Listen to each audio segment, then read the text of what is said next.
Hello, I am Toriela. As it is coming closer to the holiday season, you may be wondering what to make to celebrate. During the holiday season, one of my favorites is an old recipe my grandma makes every year. This recipe is for orange drop cookies. Orange drop cookies. While orange drop cookies may not sound like something to enjoy over the holidays, they are one of my favorites. Today I will be sharing my grandma's recipe with you. I will also include vegan substitutes for any animal product ingredient. So for eggs and butter, I will provide substitutes for a vegan option of these. Ingredients that you'll need are 2 cups of flour, 2/3 cup shortening, 3/4 cup sugar, 1 egg, a 1/2 cup orange juice, 2 tablespoons of orange rind, a 1/2 teaspoon of baking powder, a 1/2 teaspoon of baking soda, and a 1/2 teaspoon of salt.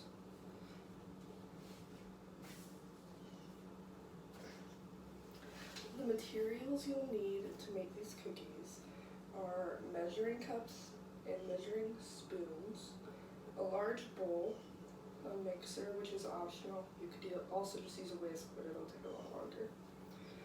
And then obviously an oven and a baking sheet. Making the dough. So when you're making the dough, you'll preheat the oven to 400 degrees. Then you'll grab a bowl and cream your shortening in a mixer. So you throw the shortening in. You can use Crisco if you're vegan. Crisco is vegan. So you just throw it in the bowl, cream it with the mixer, so mix it until it's creamy. And then add 3/4 cups sugar. And then add 2 cups of flour. And then add one half teaspoon of baking powder, a 1/2 teaspoon of salt, and a 1/2 teaspoon of baking soda.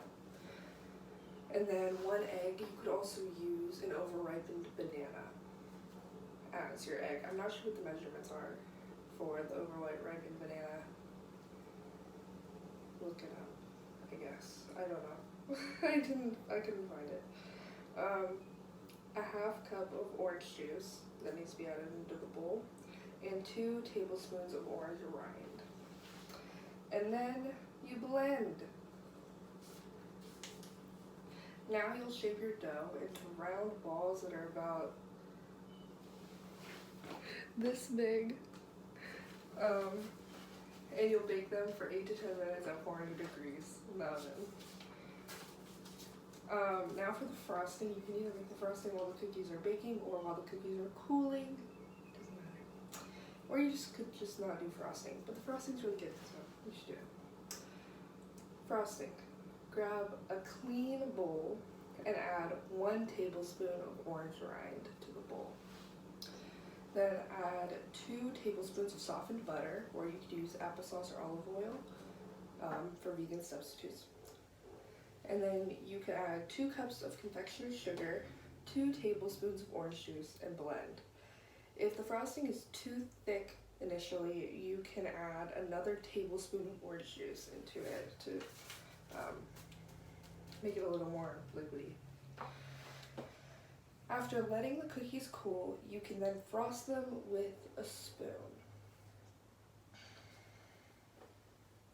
And since these cookies are round, like little balls when you bake them, they'll flatten out to have like a dome shape, and then you can just take the spoon and frost them.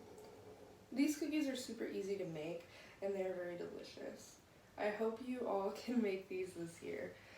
The vegan substitutes are very important to be spoken about and used. Vegan substitutes usually make the food better than before.